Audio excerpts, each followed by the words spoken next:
The following program is a Town of Colonie television production of the William K. Sanford Town Library.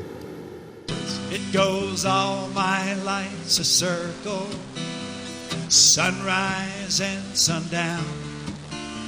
The moon rolls through the nighttime till the daybreak comes around. And all my life's a circle, but I can't tell you why. Seasons spinning round again, the years keep rolling by. Happy New Year! I'm Joe Doolittle. And I'm Kate Dudding. And this is Story by Story. Celebrating the human spirit in 2020. 2020, that's a whole new year. You bet. And we're storytellers, and we kind of track the years through the material we collect and share and listen to. Mm-hmm. And we've been hard on some great listening and some great telling through 2019. That was last year. And I always ask Kate, what's the most interesting thing she's been doing? And she does a lot of interesting things.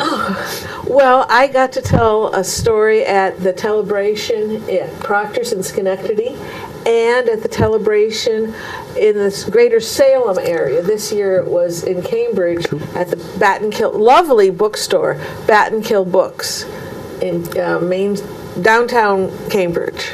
So, and you had a whole bunch of tellers telling stories too? Yes. 8 in each location. And the bookstore was full, and they had reconfigured the bookstore. All their bookcases, except for those up against the wall, are on wheels. Whoa. So they made room for. We had, I think, 60 people.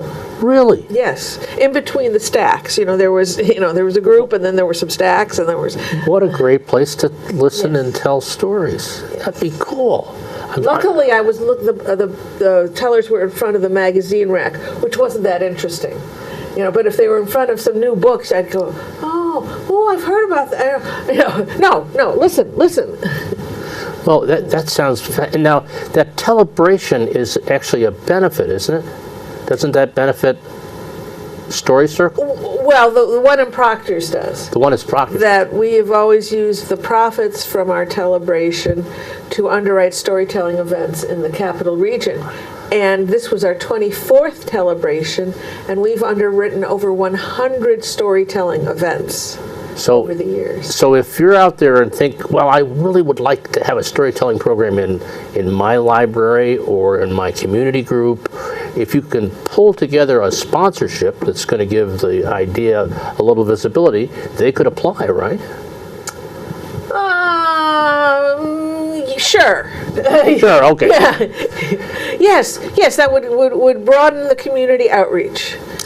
So, and our contact information is on the website, storycircle@proctors.org. Yeah, info, hello, anything will get to me. Yeah, just drop your idea in place, and we'll get back to you.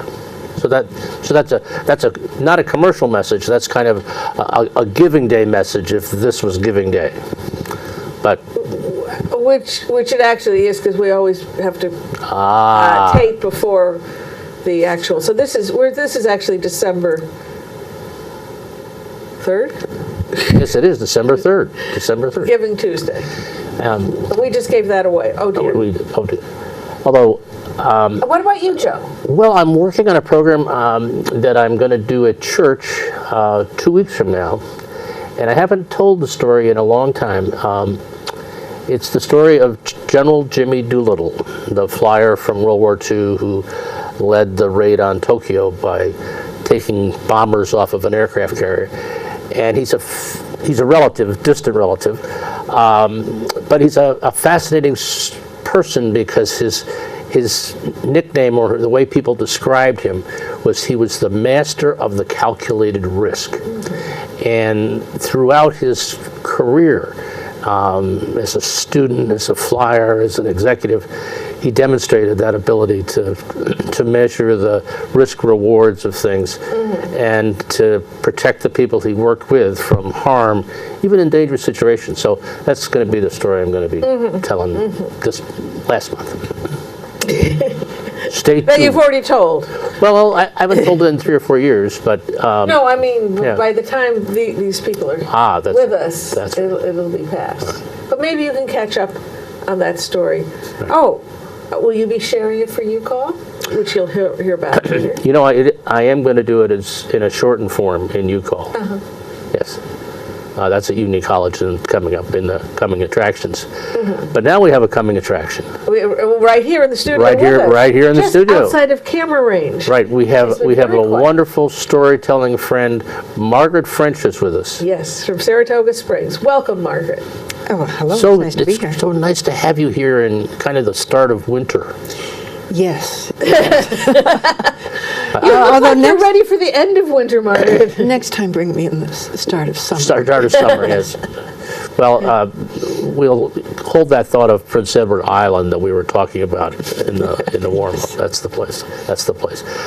Margaret, when you think back on your time as a professional, and I know you've had professionals in teaching and in academia and library science, creative writing, a whole bunch of stuff. When did storytelling kind of find you, or when did you find Where did storytelling? I find storytelling? I think it's been a lifelong journey. My sister tells me that I used to make up stories when we were sharing a bed together as little kids. Really? I don't remember. I thought I was spending my time when we were little kids just poking a line down the middle of the bed and telling her not to let any body part cross over to my side.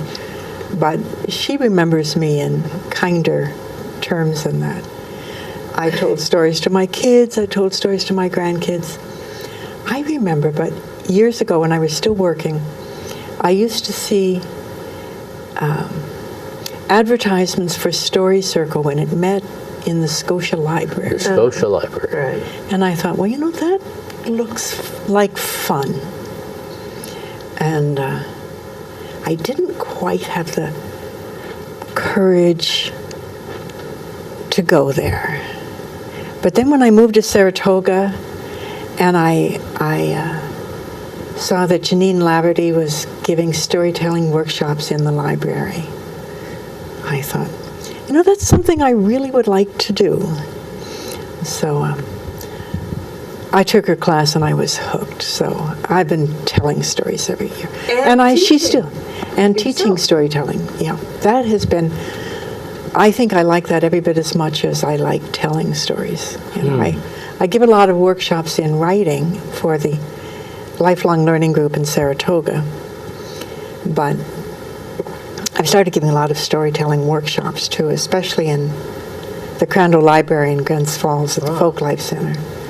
And I'm just always amazed and pleased by the stories that people come up with and tell and allow to be put on YouTube in just 4 weeks. It's amazing to me what interesting people there are out there in this world. So you're a storyteller and a storytelling midwife. That's a good word. It's a good word. That's a good word. Yes. Yes. Now, in terms of the stories that I've heard you tell, a lot of them deal with your childhood, like your sister and your mom, and growing up in Canada, because you're a Canadian. Well, I'm an American citizen. Oh, I'm sorry. Yeah. But you grew up in Canada. But I grew up in Canada. Yeah. And those are kind of wonderful stories because they bring a part of life to us that we wouldn't hear. I remember one about the prairie dogs or something. Oh, the Gopher Museum. The Gopher Museum. Yes. That was. I'm sorry. I thought it was a prairie dog, but anyway, it was Silly you. a delightful story, and I don't know that I would have ever known anything about gophers. Well, So it's they're important. they're important. They're important. They're universal. They're very, very numerous in Alberta, and the farmers don't like them very much. But I guess the people in Torrington, Alberta, have found a good use for them. You must tell the listeners who have probably not heard your story. What do they do in Torrington, Alberta? Torrington Museum, they have the world famous Gopher Museum in Torrington, Alberta, and it is the most politically incorrect museum that I have ever been to. They have Torringtons. They have gophers that are stuffed and dressed and put in dioramas.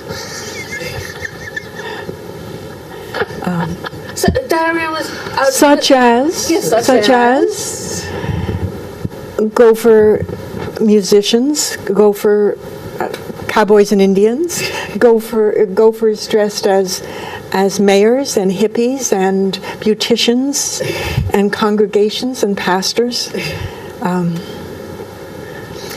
It's quite different. But to get back to your earlier point, all these gophers are dead and stuffed. They're dead and stuffed. Dead and stuffed. And you did mention that the farmers don't like them.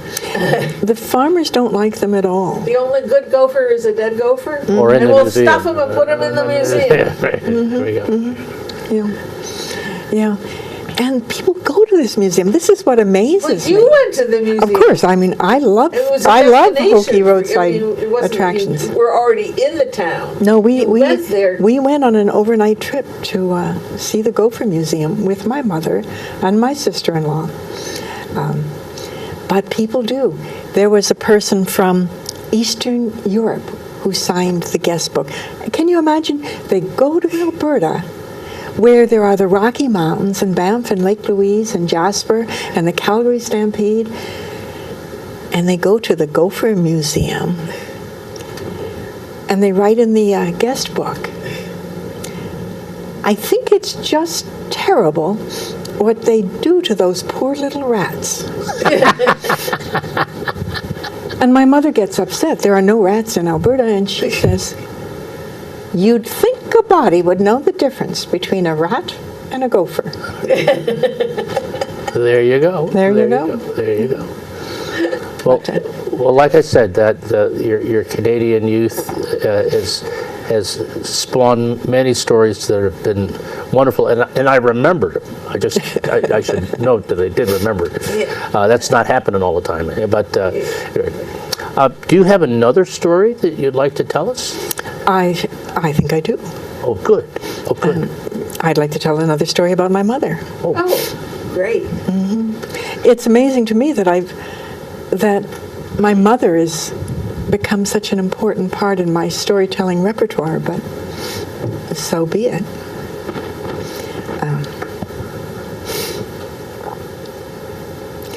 It was 2:00 in the morning when I pulled in front of my mother's house in Edmonton, Alberta. The trip odometer that I'd set in Schenectady when I left clicked over to 3,000 miles. I'd driven 750 miles that day. I was sunburned because my arm had been out the left window because I didn't have air conditioning. And all the lights of the house were on. And when I went up and rang the doorbell, my mother flung the door open and said, "Guess what? I'm coming back with you."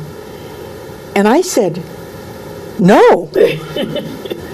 And I meant it. My mother would spoil everything. This trip had been my great adventure, driving cross country, all the way across the continent. After a difficult divorce and a time of trying to get my life back in order. And it had been a wonderful experience, as I drove through my native land, the land where I was born, past the rocks and the trees and the forests and the lakes. My mother would not understand. My mother would talk too much. My mother would not talk about New York State and ask me any questions about myself. My mother would talk about all her friends, and she wouldn't stop. We would not have any heart-to-heart talks. So I spent the next few days trying to convince my mother that it was not a good idea and trying not to feel too heartless in the process. I mean, first of all, there was the matter of her arthritis. My car was tiny and not air conditioned. She would be terribly uncomfortable in that small little car. And then there was the matter of her health. You know, she had a bad heart, she had osteoporosis, her eyesight was failing. She had congestive heart failure. It wouldn't be safe. All those days of driving in my little non-air conditioned car, we didn't even have a radio. But my mother had a plan to change my mind. And over the next few days, pressure was brought to bear. She'd say, Margaret, you know, it must be very boring being in that car all by yourself. You don't even have a radio. I could keep you company. And she said, and as for my health, she said, do you think there are no doctors between here and Schenectady? And just in case, I bought supplemental health insurance for when we're in the States. And what's worse, her friends started talking to me too. Her best friend, Jerry, took me aside and she said, Margaret, dear, she said, this trip is so important to your mother. She said, she hasn't been down east for years. She hasn't seen her relatives in the Maritimes. And she hasn't seen your brother Vance in Ottawa. And my mother certainly added to that. She says, yes, she said, she says, Russell is blind now, macular degeneration. Same thing I've got. I guess I'll be blind one of these days, too. Sure would be nice to see those relatives again before they're all dead. I trusted my brother and his wife to take my side. They knew how difficult my mother could be. But then they began to start taking my mother's side. I said, well, she really hasn't been down east for a long time, and she does have all her relatives back east. She said, if she did have a heart attack, even die on the way, at least she'd be doing something she likes. You know how she loves road trips. I guess it's the right thing to do. The right thing to do. I think I was cornered. And so after a 2 short visit, my mother and I loaded up the car and we headed east. My mother was dressed, as always, in a full slip, pantyhose, nylon top, polyester skirt, black lace-up shoes. It was July, and it was hot. And just as I feared, my mother talked and talked and talked. She says, that Mr. Hill, did you notice that he made me that lovely planter that's on the patio, the one that's painted green? He's such a nice man. I planted it with nasturtiums. You don't want to give them too much fertilizer, It's not good for them. And Irene, I heard from her the other day, she's got diabetes. It's getting a lot worse. She bakes bread every week. 8 loaves of bread every week, and she can't even eat it. She gives it all away to the neighbors. And your sister, well, I wish that she and Richard would leave the farm and move to town. It's just not good for her. I think that's why she's depressed. It's really not a good place, and she doesn't have enough to do. She needs a hobby. I think she would feel a whole lot better if she would just knit an afghan. Now, I watch the news on TV. You know, those politicians in Ottawa. My opinion, they should all be shot dead. They're less than worthless. And when I watch CNN, your politicians, they might be even worse. No time did we ever share anything beyond that. I didn't tell my mother anything because I really didn't want to share my life. And the hours passed. I suggested we go a couple of 100 miles out of our way to Moose Jaw, Saskatchewan, because a friend of mine wanted a T-shirt with a moose on it from Moose Jaw. And my mother said, "Why, certainly. Why not? Of course we should go to Moose Jaw and get a T-shirt for your friend." So we got a very fine T-shirt from Moose Jaw, and we did have a picture taken of the both of us beside the giant moose, the world's tallest moose. We got to Swift Current, Saskatchewan. It's not too much there except a whole lot of spanking new farm equipment. And in Swift Current, we stopped at a motel, and my mother was having a severe angina attack, and I was kind of worried about her. While she took her nitroglycerin, which she liked to call her TNT, I asked the clerk at the register, "Is there a hospital near here?" And I wrote down the directions and stuck them in my purse. We stayed at the motel, and we had dinner at a big Chinese restaurant. We were the only people there except for one other woman, and there was a singer who was singing about the Pembina River in Alberta, and the Pembina River goes right past my sister's farm, 100 miles north of Edmonton. And it occurred to me that I really didn't want my mother to die far from my home, far from Edmonton, her home, far from the Pembina River. We drove through Saskatchewan, and it was hot. I was dressed in a T-shirt and shorts and a dishcloth that I'd gotten soaking wet and wrapped around my neck, and my mother was dressed in a nylon blouse, a polyester skirt, full slip, pantyhose, black lace-up shoes. I decided if we didn't find some shade somewhere, I was going to die of heat stroke. And we stopped to get an ice cream cone because there was a single tree growing beside the ice cream stand. And while we stood in the shade, my mother commented that that ice cream cone was wonderfully delicious. Strawberry was her favorite flavor, next to grape nut ice cream.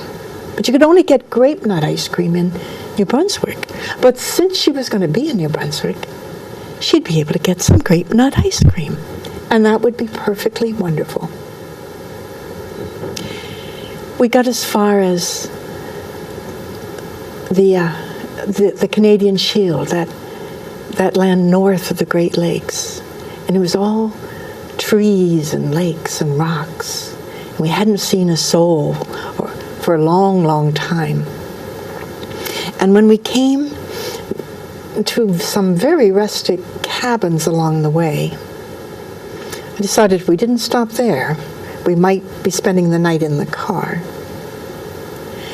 And inside those cabins were huge numbers of the biggest flying insects I had ever seen in my life.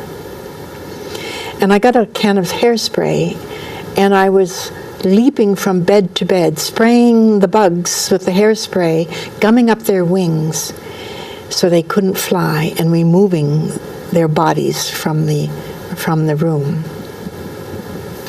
Well, what a smart idea, my mother said. How clever of you to think of that. And it did occur to me that other mothers might have complained about a motel room that was full of giant flying insects. We went through a thunderstorm the next day, and the sky was entirely red. I had never seen such a thing before. It was sunset, and with the thunder and all that lightning, the whole sky was lit up with flashes of lightning going through it. And I pulled the car over to the side of the road, and I said to my mother, this is beautiful, and this is why we came, and we should remember this. And my mother felt the same way. We got on a ferry and went to an island, Manitoulin Island. And the only motel we saw had the keys to the rooms hanging on hooks outside the motel, and the office was closed. And there was a sign saying, pick a room, whichever room you want, and pay us in the morning. So we took the keys and we found ourselves a room. And it did occur to us that this was rather trusting of the people in the motel, although since it was an island, maybe there was no place we could go. But both of us liked the idea that the keys were out for us to help ourselves. And as we're driving on this long trip, it did occur to me that over the course of a week, my mother hadn't complained about anything. We had gone through days and days of driving in a tiny car without air conditioning, without even a radio, with not very much to see at all, or maybe everything, depending on your point of view. For most of the time, the most exciting thing we'd seen all day were all the signs warning us of moose on the road. But my mother hadn't complained at all. When we arrived, she went to my brother's. She went to New Brunswick. She spent time with all her relatives and her old friends. Years later, after she died, her friend Jerry came and talked to me, and she says, Margaret, dear, your mother talked about that trip all her life. She talked about what a good time she had. And she said she never forgot it. It was a wonderful trip. Thank you. And it did occur to me, grudgingly, that maybe the trip wasn't that bad. And also, grudgingly, that I acknowledged a few of my mother's strengths. Her courage, her sense of humor, her sense of adventure, and her extraordinary ability to persevere. Thank you. Wonderful. Not to mention her extraordinary list of, to counter your list of cons for going on the trip, she had her list of pros, which had guilt interwoven ever so noticeably. Oh, of course. You know, she used guilt like a master. Yeah. Oh, She had other ideas. She thought she could help with the driving, and I thought, over my dead body. Right. One way or the other. Right. No, that. I had seen my mother drive before. Wasn't there something about a garage door? She did once back up through the garage door. And she did drive 125 kilometers down the Rocky Mountains heading towards Vancouver until my sister-in-law and I panicked and made her slow down. But sense of adventure, yes, she had that. You know, the story is evocative. In other words, as you're listening to the story, you kind of get hit with conversations with your own mother, your own parents, your own family road trips. It's wonderful in that regard because it does bring up a lot of stuff. Not that I wasn't paying attention, but that other thing was going on. So that's fun. That is always going on when anyone is listening. Right. That I think of it as they're listening through the filter of their life's experiences, and so of course, the full slip. Oh well, that maybe not for you. No, I don't know. I know full slip from fluffing up. There was a time. I think one of the things I like best about storytelling is that at the end of the storytelling, people come up to me and they always say, "That reminds me," and they tell me of their personal experiences and how they relate. "She sounds just like my mother," or "Let me tell you my story." And I think the connection of storytelling might be the thing I like best about storytelling. That the story only works if people relate themselves to what you tell. But it can also be, that's never happened to me. And people, I can relate to a story that, I'm glad I heard this because never in my life would I ever parachute out of a plane. I'd have to be really out of my mind in order to do that. Now, I've gone down a zip line, and if they're certified or they it's a professional organization, I do a zip line again anytime. But out of a splat, no. I'll listen to you haven't done that. Not yet. Not yet. Not yet. Not yet. Margaret has a spirit of adventure. There she also. goes. Yeah. So I'm impressed that you've done the zipline thing. I didn't have the guts to do the zipline. I did that when I was in my early 40s. Oh, I took just a child. Okay. Just a child. There is a on the Bay of Fundy in New Brunswick, and I was born in New Brunswick. We were visiting, Jay and I, and we went to Cape Enrage. And it's right where the Bay of Fundy channels in, and there's big cliffs, and very dramatic tides come in because, as you know, the Bay of Fundy has the highest tides in the world. And these are scary-looking cliffs, and there was a lighthouse there, and it's been.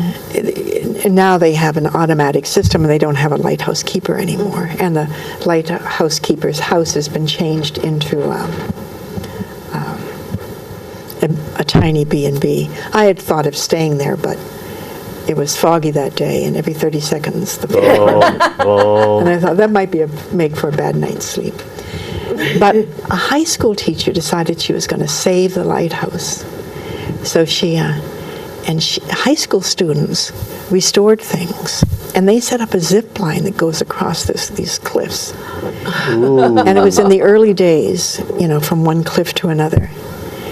And I came close, but they didn't have a very good landing place, and you had to depend on a couple of high school students to pull you up and over. And I thought, I don't think I'm ready for it. They probably were, but I wasn't quite. Oh, I don't think I could have done that one. That I was in the Pacific Northwest, and there was a bridge that went from one island to the other, and there was a walkway, glass, some real massive sadist did that. And I could walk out as long as there was land under, even the cliff under me. But I could not make myself stand upright and walk out over the void.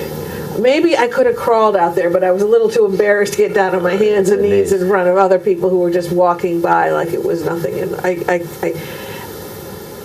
I have an appreciation of heights, and I could not make myself do that.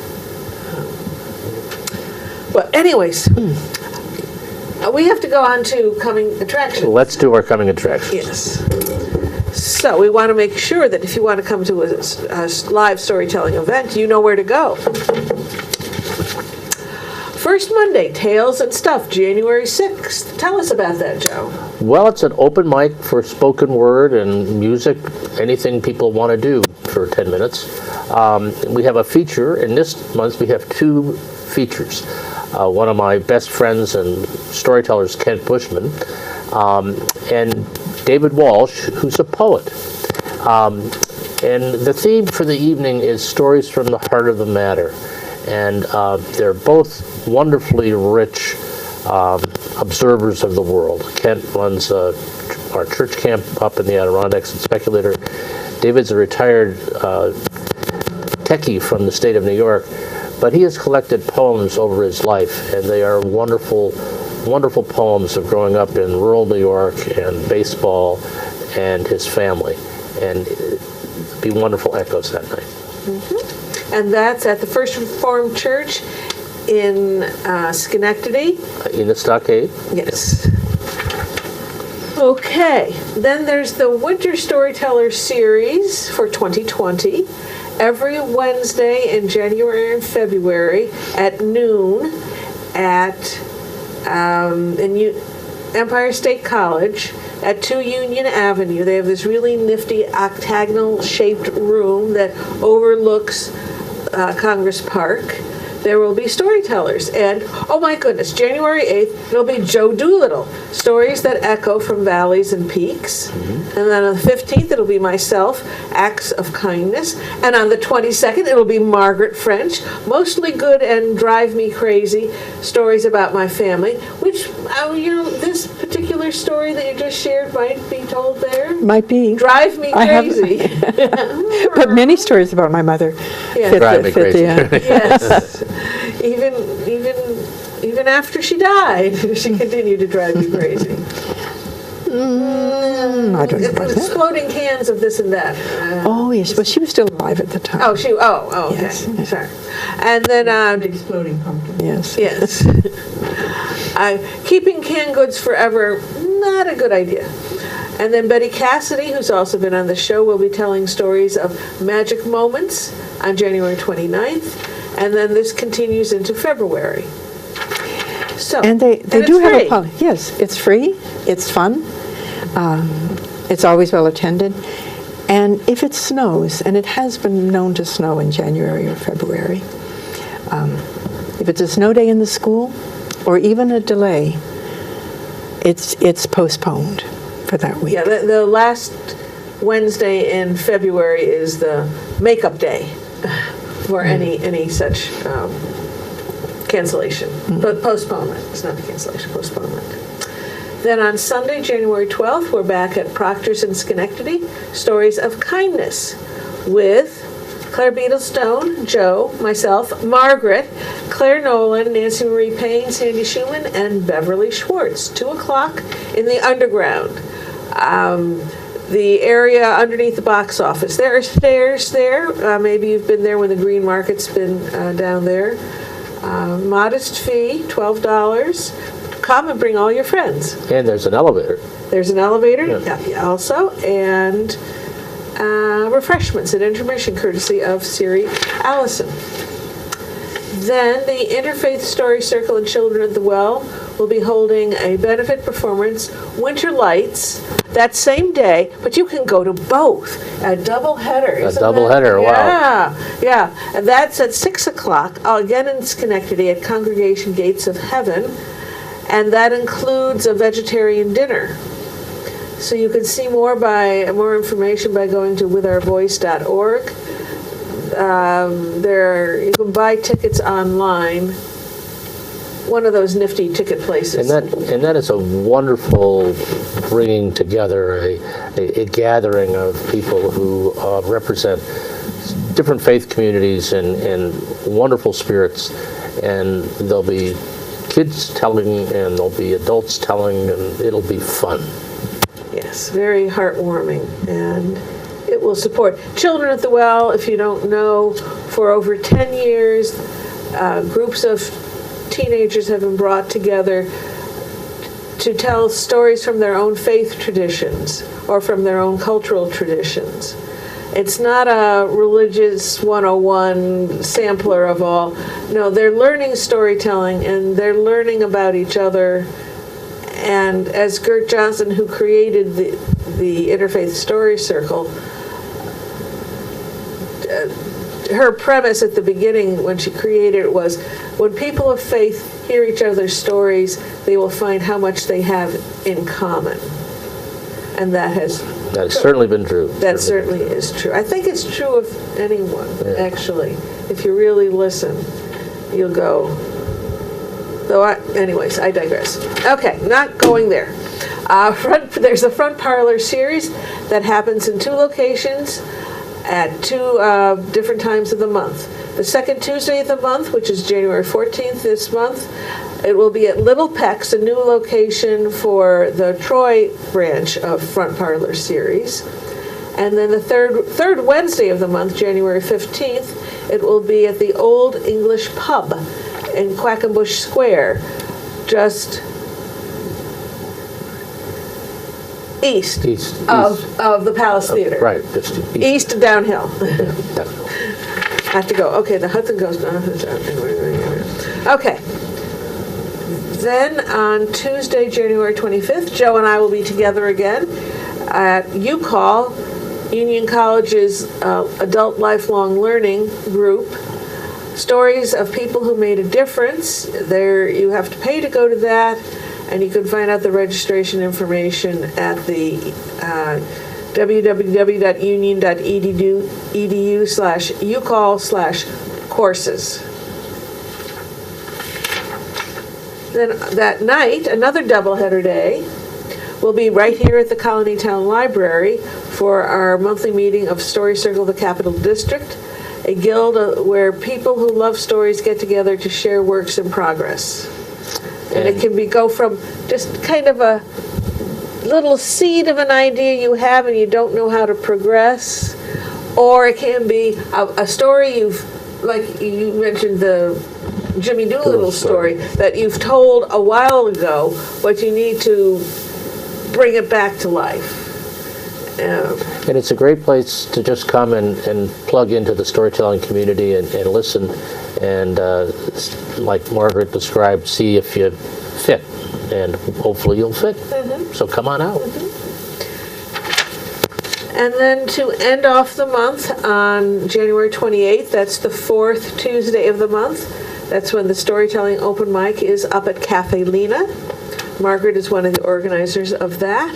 And the featured teller gets about a half an hour to tell is Beth Sabo Novick, who is a co-founder of the Jewish Storytelling Festival in Saratoga Springs, happens once a year, and has been telling both personal and Jewish stories and Jewish folktales for long enough that she can't remember when she started. Mm. So that sounds very interesting. I don't believe I've heard her tell, but just because she wrote that, I would be interested in going. And Lena's is just a great space. If you haven't been to Lena's since the renovation's been complete, it is just wonderful space to just be in, to listen, to share the moments with the other people that are there, and the delicious desserts. And also light fare. Light fare, like they have a quesadilla and something else, and a cheese plate and hummus plates kind of thing.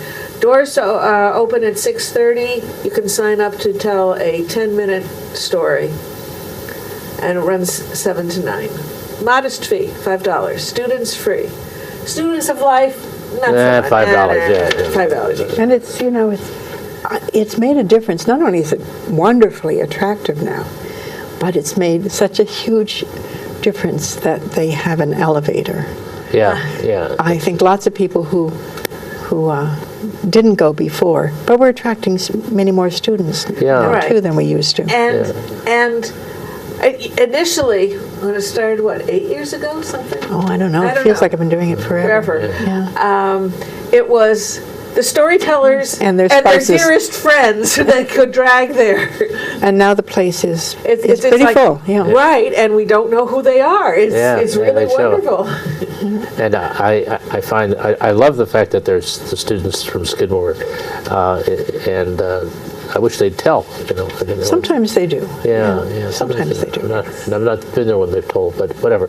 It's a great group of people, and And it's a mixed group now. It It's is. just a Yes. good variety of Multi-generational. lots of people, lots of ages, lots of And- backgrounds. and you guys that are organizing those programs and hosting those programs, one, it's very welcoming, and I think when you look back, the things that you've done that really kind of build welcome and build community, because you wouldn't have that diversity without a real welcome. And I think it is partly the leadership, partly the setting, and partly maybe the topics, but it all comes together really well. It's coming together very well, and it's very exciting. Yeah. It's very exciting to be a part of it. It's a very successful series. Yeah. We need to move along to give time for Margaret's second story. And just to remind you that Story Circle at Proctor's, we have a whole season of Proctor's. We have 3 more events, the January 12th one in February, and one in March. Sticky Situations and Lemons to Lemonade. Then if you, with your thousands of television choices and stories on demand, we have stories on demand too. Story Circle at proctors.org, click on YouTube. And you can also TV shows on demand. Story Circles at Proctor's, click on Story by Story. Holy crow. What a lineup. What a lineup. What a lineup. A lot of storytelling going on. Yes. So, Margaret, do you have another story? We Sure. have 11 minutes left. That's enough time. Oh, good. I'll tell a shorter story. Since I told a story about my mother, I thought I would tell a story about my mother-in-law. Ooh. B.G. got up every morning before dawn, before anybody else in the house was up. And she would quickly wrap a sari around her and toss the end over her shoulder out of her way. And the bottom would never be quite straight, because certainly not fashionable, because she would do it in such a rush. And she'd put her hair in a quick little bun, and that wouldn't look so good either.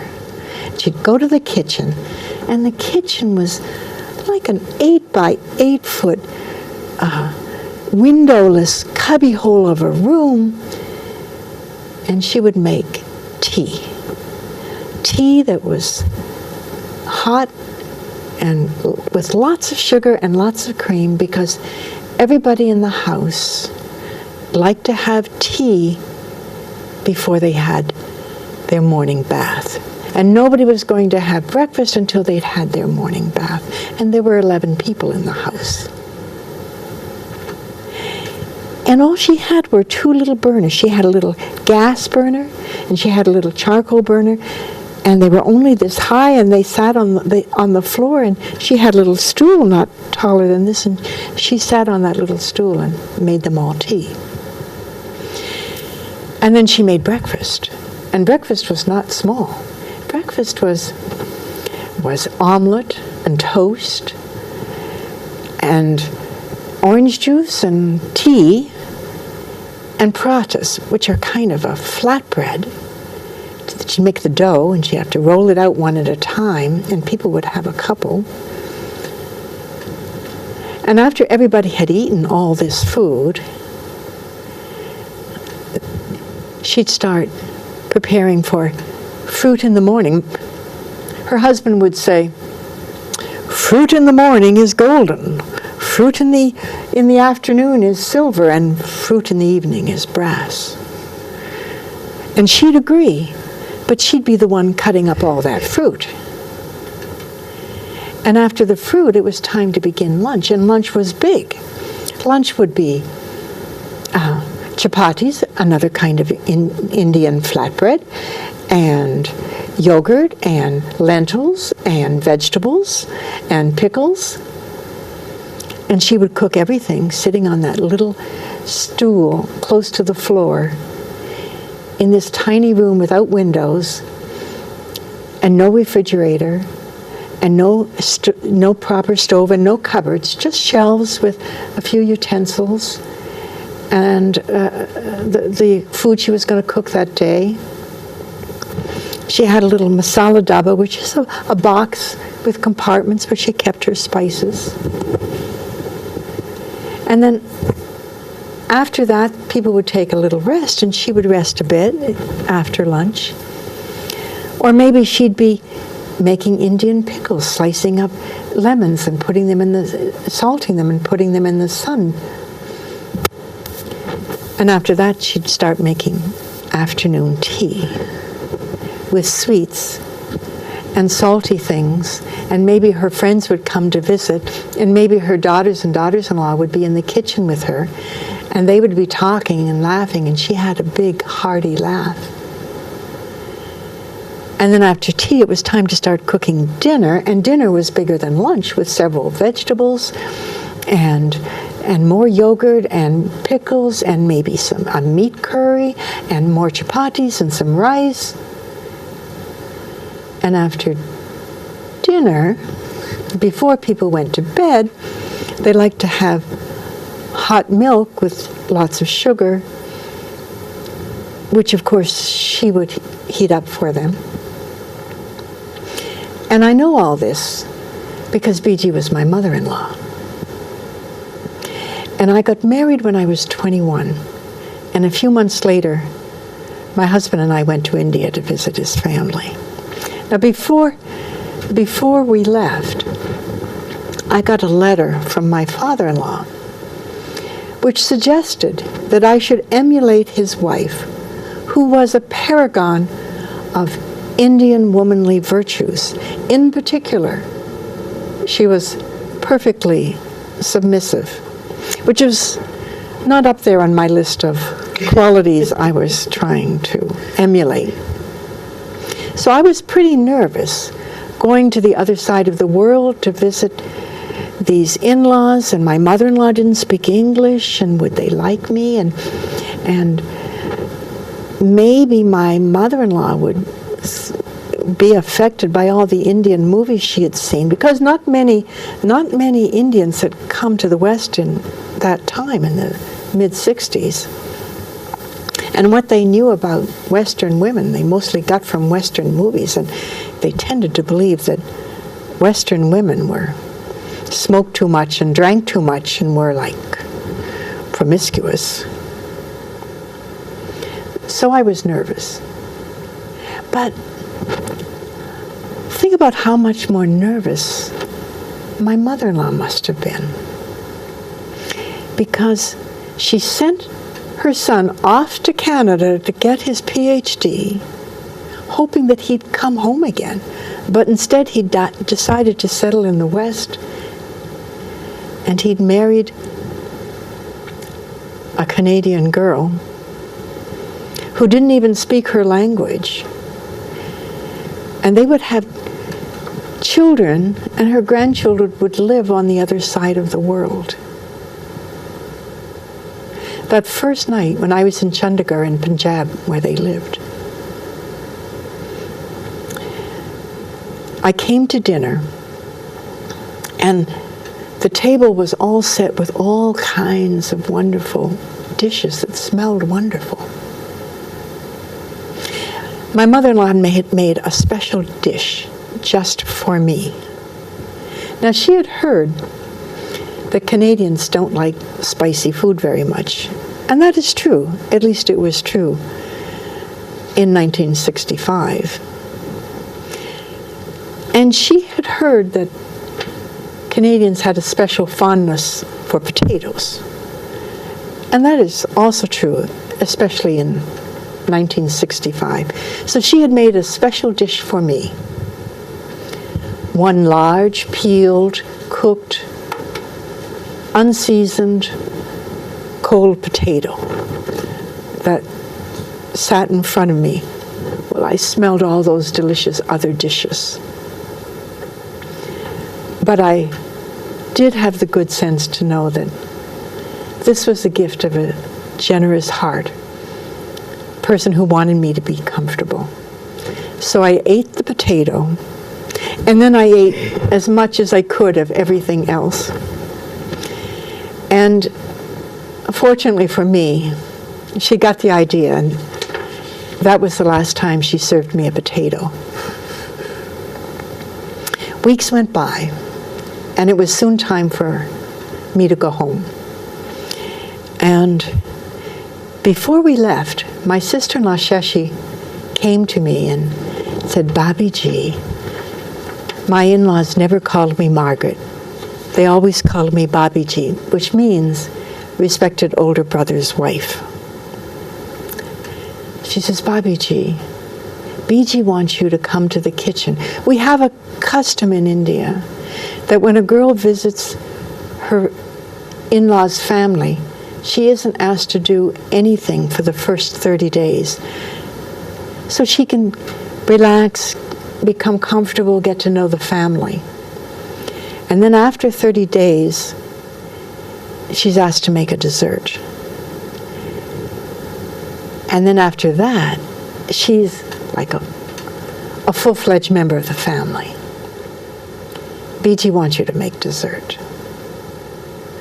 Well, I knew nothing about making any kind of an Indian dessert. But I went to that little 8-foot by 8-foot kitchen with no windows and no cupboards and no stove and no knowledge on my part of how to make any kind of an Indian dessert. And my mother-in-law was sitting on that low stool close to the ground. And on that little gas burner, she had a karai, which is like a wok. And in the wok, she was making halva, Indian-style halva, which is not like Middle Eastern halva.